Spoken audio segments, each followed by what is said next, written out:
how to get a meter on a BizHub C754E. This also works on the 654 and 754 black and whites.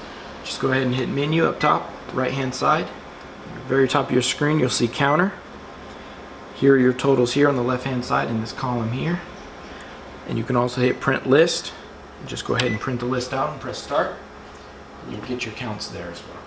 I'll show you what that looks like.